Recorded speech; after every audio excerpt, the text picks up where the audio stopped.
Here are 15 tips to help you starting Starfield, and at the end there will be a surprising bonus. So the first tip is to actually base your character in someone you know, from a fiction story or maybe even someone real. Let's start with Neo from Matrix. He'll be using a lot of his Chosen One powers, just like the magic we saw you be able to do in the game.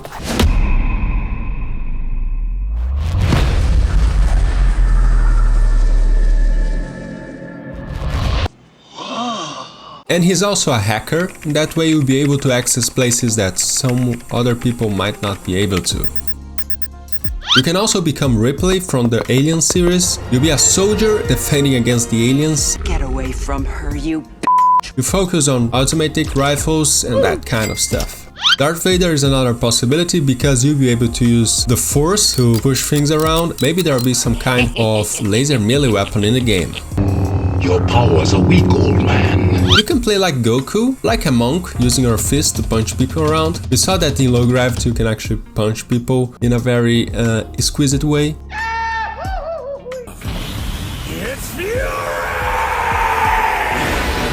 Maybe go flying around. You can play like Batman, have a secret cave somewhere. 7 million. Never leave the cave without it. You'll be a very stealthy character, also good in combat when it's needed, but you most focus on getting your enemies by surprise. You can also play as Han Solo, so you'll be smuggling stuff around, and the game actually enables you to do that. Get things from one system, smuggle them to another system where they are illegal, and sell them there for a big cash. Don't worry, she'll hold together. Jimmy baby, hold together. You can also play as Rick Deckard from the series Blade Runner, and that way you'll be focusing your damage on robots and being a lone ranger. A new life awaits you in the off-world colony. The chance to begin again. The second tip is don't ignore the main quest. We saw that those alien artifacts actually give you special powers. If you do not develop enough the main quest, you won't unlock some cool powers. Spend your skill points on harder challenges. There are 5 skill trees in Starfield, and each skill has 4 ranks. Very similar to Fallout 4. They start at rank 1 and end at rank 4. At the start of the game, you can choose a background, and the background will give you 3 starting skills. And each time you level up, you enable 1 skill point that you can use to improve one of your skills up to level 4 or to unlock a new skill. Another way to improve one skill is to do challenges. That will basically do the same thing as spending a skill point to improve that skill. But some challenges are harder than others. I can't see nothing, gotta open my eye. Cut me, bitch. Don't wanna do it. Cut me. So I advise that you save those skill points for harder challenges and actually try to do the easier challenges. The fourth tip is to read the full skill tree. Boring. I know that's boring. In many games I did not do that because you just want to go and play it as fast as you can. But it's a good tip to just stop and read all of it. It doesn't need to be when you start playing, but at one point do that, so you know exactly what are the possibilities. Probably there will be some lists of recommended builds for each kind of character, but it's good that you also know that. You might discover a new way of playing a character that's very funny Alrighty then. and stuff, so remember that. The sixth tip is to remember reading all the 3 specs of each legendary item. Similar to Fallout, some items can be considered legendary. That means that they come with special specs. They might be bonus against a certain type of enemy or bonus of certain things like oxygen. Most of the time you go for that legendary item, unless it gives you bonus for things you don't use in the game. Then you can just get it and sell somewhere else or dismantle it in a workbench. The 7th tip is about outposts. You should be building outposts in most of the systems you go to, because they'll be a good place for your crew to rest, for you to have some automation in resource gathering, also because you can refuel your ship and do some repair while you are there. Doesn't need to be a big outpost, but just to have like the minimum stuff you usually use.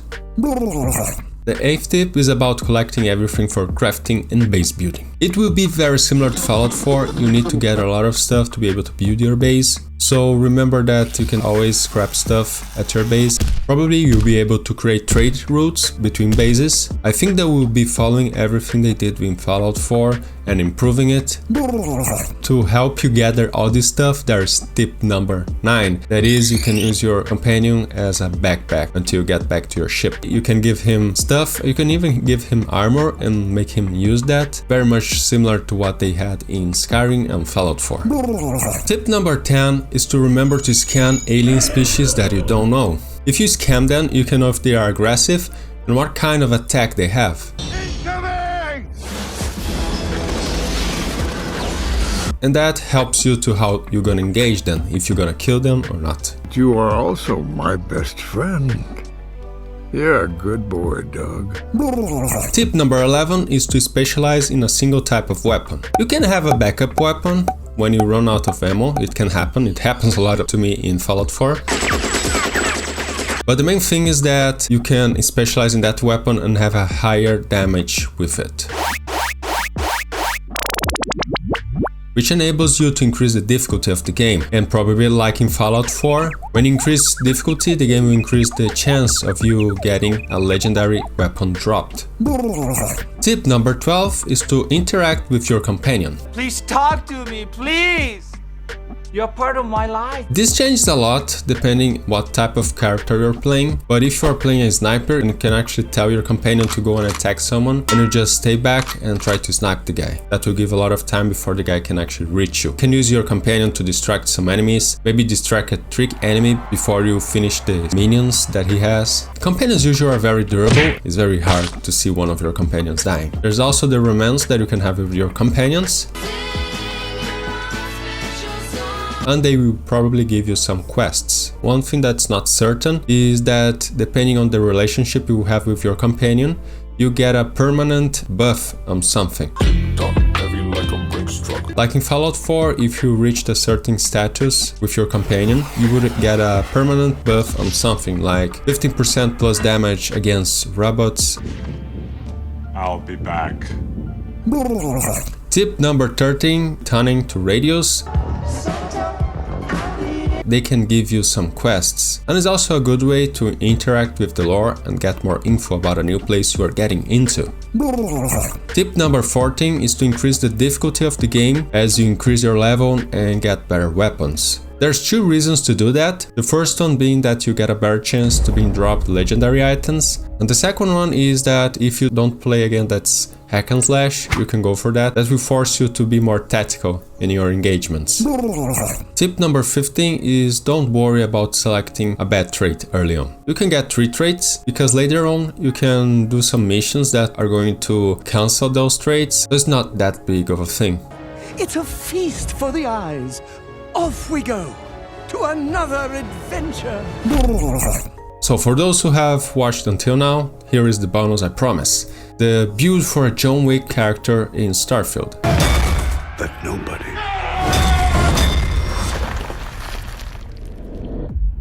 is John Wick. It includes the recommend background, skills and traits. So John Wick is a close combat killer. Your background is going to be a bounty hunter with years of experience, and your first trait is going to be wanted, because that gives you a buff on damage when you're on low health, but that also makes some bounty hunters show up from time to time to try to kill you. Your second trait is Neon Street Rat. That gives you some bonus on Neon City, like special dialogues and some special rewards for missions done there, but that also gives you some bigger bounty when you do some illegal stuff in other faction areas. This is also a faction allegiance trait, which means you cannot get other faction allegiance if you have this one selected. Your third trait is Alien DNA. I mean, come on, John Wick is not a normal human, he has something very different. This alien DNA gives you a bigger health pool at the start of the game, but the healing items won't be that effective in you. John Wick is a tough guy, he needs to get punches like Rock did and still fight. So you're going to be using the wellness skill in the physical tree to increase your health pool. Also known as Baba Yaga, you are going to make everyone fear you once you enter a room, so invest in the intimidation skill in the social tree. You need to excel in the combat tree, so 4 of your skills are going to this skill tree. To excel in your gunfu, that's how people say John Wick fights is kind of a combination between gunfighting and kung fu, that's why they say gunfu. Oh, that was awesome! Let's go again! You're going to choose the pistol certification skill to buff your damage with pistols, and add to that ballistic skill and rapid reloading. With things tied up, you need the dueling skill to be able to do damage in close range with a melee weapon. The perfect faction for a John Wick character is the Neon G Corporation. It's a mega corporation based on Neon City, a place filled with corruption and a very cool cyberpunk vibe. The neon lights of the city also merge very well with the theme of the movie that has a lot of neon, and many of the fights happen in clubs and haves. That about wraps up the 15 beginner tips for Starfield. You can check out this video about factions in Starfield or this other one to have some laps in a sitcom version of the game. Stay tuned, have more news about Starfield here with Sir Absford.